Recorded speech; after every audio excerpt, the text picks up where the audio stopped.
What's up, guys? I'm Dwayne, I'm Alicia. and we are Blackboard Gaming, where we teach you about all these great board games that are out there waiting to be played by you and yours. I'm a simple man, don't wanna complicate ya, complicate ya. Well, since we last saw you guys, we've gotten more snow. And it's still cold.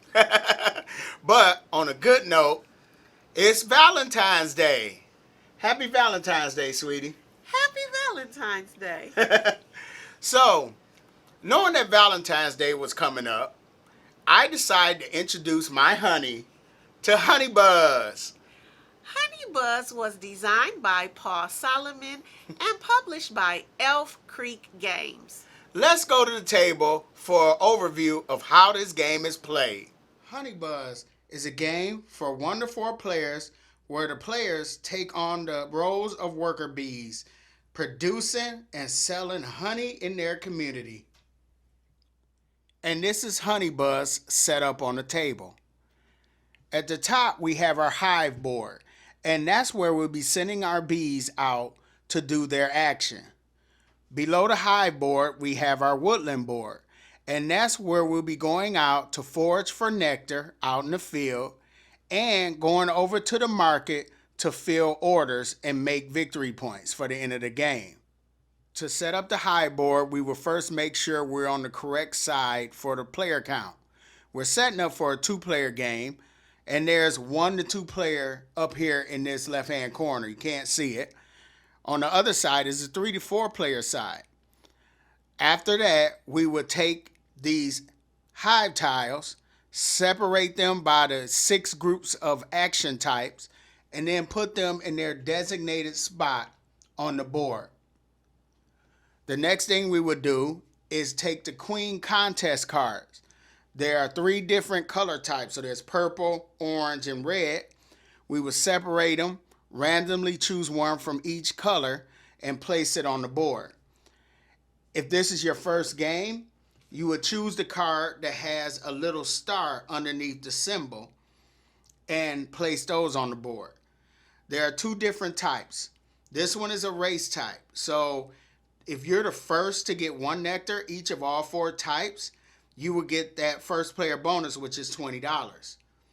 In a 2-player game, the second player doesn't get anything. But if it was a 3-player game, the second player would get $10 and the third player would get nothing.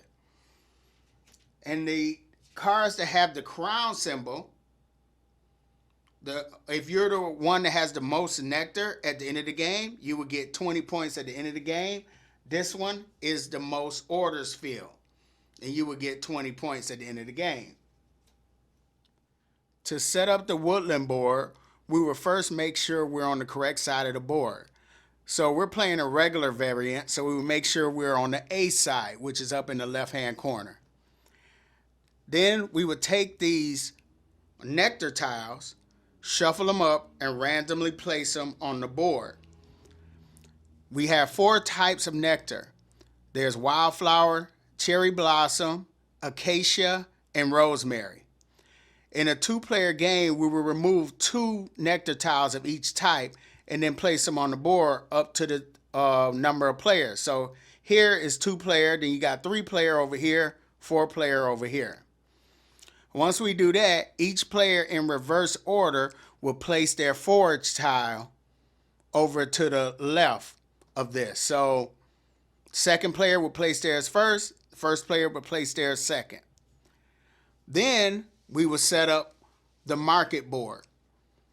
We will first take each type of honey and place it in their designated spots on the board. If we're playing 3 or 4 players, we will put the honey at the top spot. But since we're doing 2-player, we move everything down 1. And this represents how much the honey is worth. So the acacia is worth $7. Then there was pollen right here. We will place that over here. If we sell pollen, that's worth $6.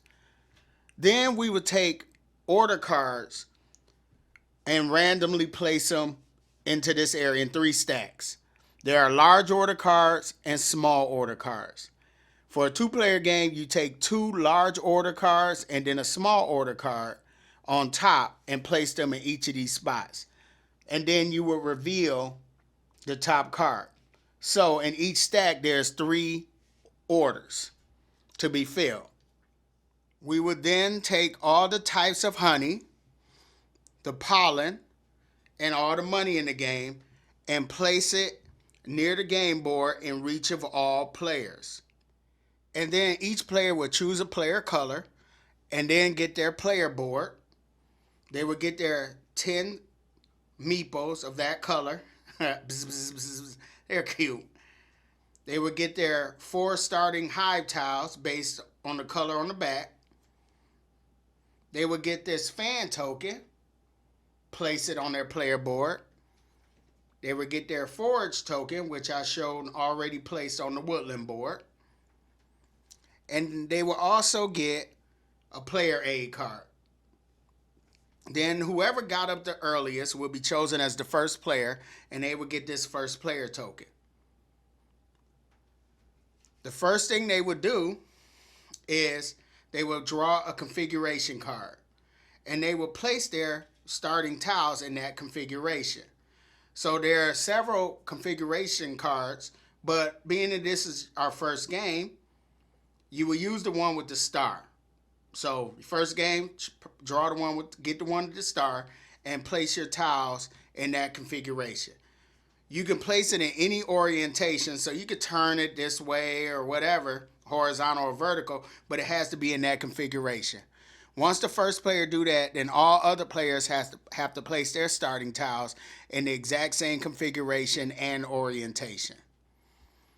The next thing we would do, we all start with a certain number of resources. So the first player would get one of their beeples, put it on their board, and return the rest to the supply. And then they would get an amount of money based on their turnover. So first player would get $5. Second player would get 1 beeple, and they would get $10. Now we can start the game. On a player's turn, they're going to do one of 2 actions.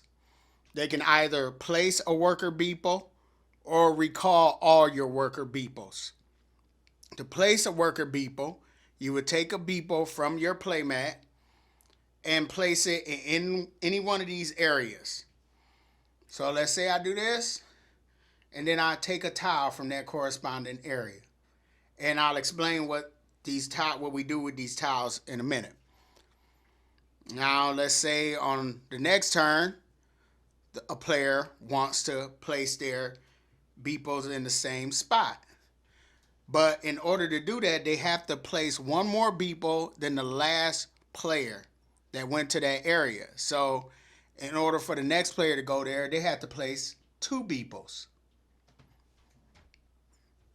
Later on, if another player wants to go there and those beeples are still there, they had to place one more than the last player, so they would have to place 3 beeples. Of course, we're not going to be doing that too early in the game because remember, we started with 1 beeple. So that's pretty much what your action is. I also want to point out that if I sent my beeple here and went for this tile, there's a reminder that if I go for this tile, I have to pay $5 to grab this tile. So what am I going to do with this hive tile I just got? I'm going to add it to my hive. Now, let's point out something. Each hive tile has red border. They have the yellow right here, and on the ends, they got the white. In order to add this to my hive tile, I have to make sure I match yellow and yellow. So I can't do this because that's not legal. I can't do this, not legal. I can do this because that matches yellow and yellow. I could actually go over here. You know, yellow and yellow. But let's say I'm going to do this. I'm going to place it right here. So, yellow matching, yellow matching. So I have created a cluster within my hive. And when you create a cluster, then you're able to take all the actions that surround that cluster. So there are 4 different actions I can take. when creating this cluster. There are a total of 6 actions that you could do in the game, which is shown on this player aid. So, on this player aid, I can forage, get a new bee, produce, decree, market, or accounting. And let's go through each one of those actions. To forage, you would take your forage token and move it into the field. You can only move vertically or horizontally. So my first move will have to be horizontally, and I could land there.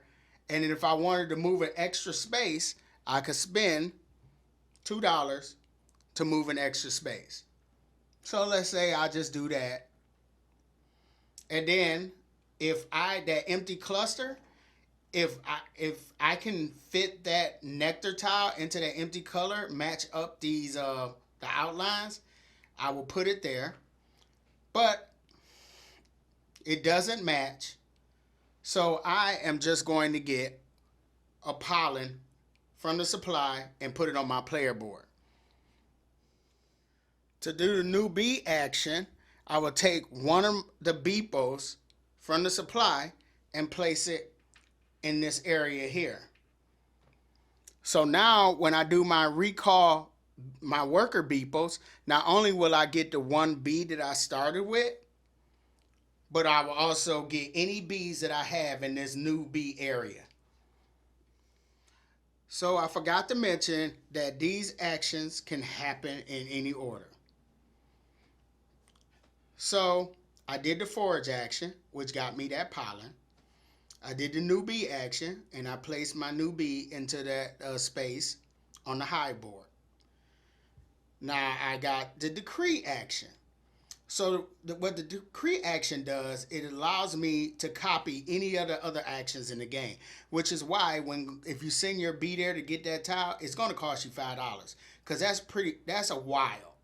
So let's say I decided to use that as another forage action. I move my forage token, I land on a certain nectar tile, and then that nectar tile happens to match the outline of this cluster, as you can see. So if I land my forage token there, I will grab this nectar tile and place it right there. So now I can produce rosemary honey. So I've done forage, new bee, use that as forage. Now I can produce. To produce, I will take this fan token, place it on any spot in my hive. So I'm going to place it here. And I'm going to produce rosemary honey and place that there. Now, if I had this cluster finished and this cluster finished and a nectar tile in each one, I could produce honey there. But right now I only have this. So those are 4 of the actions that can happen once you place your hive tile. But let's go over the other 2. So let's look at the player board. The other 2 is accounting. This will just let me get $5 from the coin supply. So that will get me money. But the market, that's the one that helps you get the points to win the game. The market action lets me sell honey to the market or fulfill orders. To sell honey to the market, I will take any honey on my hive board. So right now I got that rosemary honey, and I will sell it for what it's worth on the market. Right now it's worth $6. I would discard this from my board, get the $6, and then the value of that honey will go down 1. Whenever you sell, the value of that resource goes down 1. Or I could save this rosemary honey to fulfill an order. So this order, this little raccoon, he wants wildflower and the rosemary. I have the rosemary, but let's say on a later turn, I can produce wildflower honey. So when I take the market action, I would discard these to return it to the supply. And then I would take this card here, put it next to my player board, and that would score me 7 points at the end of the game. And then I would get a bonus action. So this one will allow me to forge. If I took a card from here, this will allow me to produce. If I took a card from here, that would let me sell at the market again. Then at the end of my turn, I will reveal the next order that needs to be fulfilled. So to recap, you can place your worker, take the tile from that corresponding space, put it in your hive, and then perform all those actions that happen from the placement of your tile. The other thing you could do on your turn is recall your workers. So to recall your workers, you will grab all the workers that you put out, any new bee workers that you have, return them to your player board. Then you could perform one free scouting action, which is move your forage token to any adjacent horizontal or vertical space. And you don't get anything. It just helps you move. You don't get a pollen or anything. So the game will continue until one of two things happen. If 4 of the 5 resources have gone down to a point where they can decrease no further, or 2 of these order stacks of these order cards are depleted and there's only 1 left. And that will signify the end of the game. Everybody will get one last turn to make sure they got an equal number of turns, and then we will go into final scoring. The players will count up the amount of money that they have and score that many points. They will get 1 point for each honey and pollen that they still have in their supply. They will get the points from the orders that they fulfilled. And then they will see if they scored any of the points from the Queen's contest cards. They will add all that together, and whoever had the most points will be the winner of Honey Buzz. Now that we know what all the buzz is about this game, what did you think of it? You just couldn't resist, could you? Nope, not at all. So, what did you think about the theme? I love the theme. But I really can't talk about the theme without talking about the components. The components draw you into the theme. So, I really love the beeples. Those are so cute. I love the honeycombs that you use to help construct your beehive. I love the different nectars. I mean, those components are just spot on. Yeah, Elf Creek Games is really good about the components in their game. Yes. It really shows Yes. the passion that they put Yes. into it and what they're trying to do to immerse you into that world. Yes. Like, remember Atlantis Rising? Yes. Yeah, so I really love the components in this game. Yes. I love the honey because, the honey is squishy and It's sticky. It feels sticky. Yes. You know, and I'm like, it's supposed to be honey. Wow, Yes. that's cool. Yes. You know, so I really like the components of this game. Yes. So, what do you think about the art? The art is adorable. It's bright, it's colorful, it's appealing. It's just really, really it's really visually appealing, and it's fun, and it really just, again, it draws you into the theme.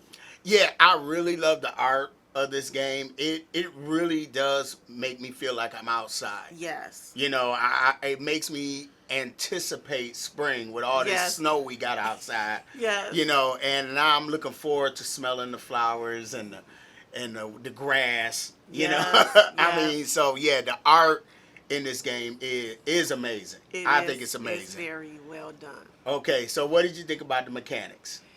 So, there is worker placement, which I like, but I think the tile laying is the dominant mechanic of this game.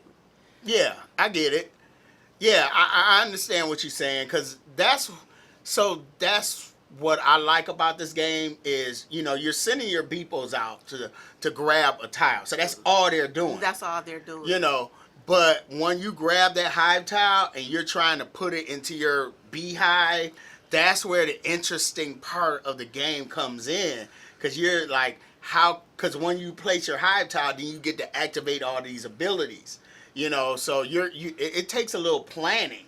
Like, what am I going to do if I go grab this tile and now I can do this and this and this? So that's pretty cool. I like that. That thing in that game.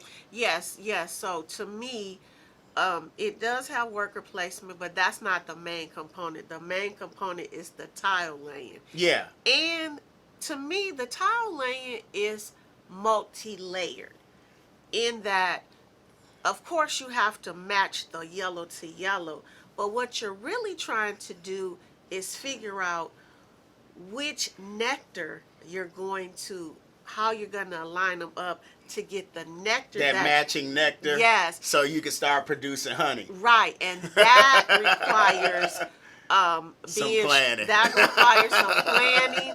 That requires some thought. So I think that it's a very interesting tile laying mechanic. Yeah, I like that. So I do like it's not as puzzly as I would like it, but I think that's because my spatial sense is, I got that innate spatial sense, as you call it. Well, for those of us who don't have it like that, the challenge is quite enough. Okay, I got you. So what do you think about, like, you think this game be easy to teach? So I do not think this is an easy to teach, easy to learn game. I think it's moderate. It's next level. In order to really be able to, I believe, understand how to play this game, okay, you need to be familiar with some of the mechanics and how they work. Okay, I got it. I really think that it took me a minute to figure out, like I said, that tile placement is interesting because you got to match yellow with yellow, and it's a certain way. So it took me a minute to get that, but once you got it, you got it. So overall, what did you think about this game? So I really enjoy the game. I really love the theme. So if I appreciate the theme, it really makes the gameplay enjoyable for me. What's interesting is, so when teachers are trying to figure out how to help students learn, we have to make sure the task is not too simple, because then it's boring, but we have to make sure the task is not too challenging, then it becomes frustrating. So it has to be just at that right level of challenge to be interesting. And for me, that's what this game does. It's clearly not too easy for me, but it's just below the frustrating level. So I find it very interesting. Oh, that's a good way to put it. I like, so this game, I really love this game. I think it's a very well done game. I think it's not as puzzly as I would like it to be, but I heard there's a more challenging variant. Well, I read in the book, so I'm gonna try that one out. But the one thing I really do like about this song, it does invoke my inner song. So what inner song does this evoke? So, I got a list of games that, when I'm playing it, it evokes my inner song. So this song evokes, if you remember that old song by the Archies. What old song by the Archies? Sugar. Oh, honey, honey. You remember that? You are my candy girl. Yep. You showing our age. I'm showing my age. We the same age. Yeah, we are, aren't we? Okay. So, if you like the content of this video, feel free to hit the like button. Subscribe if you haven't. Follow us on Facebook, Instagram, and Twitter. And like I said, we both love this game. It is staying in our collection, and that's all it is to it. So, I'm Dwayne, I'm Alicia. and we are Blackboard Gaming, and let's be kind out there.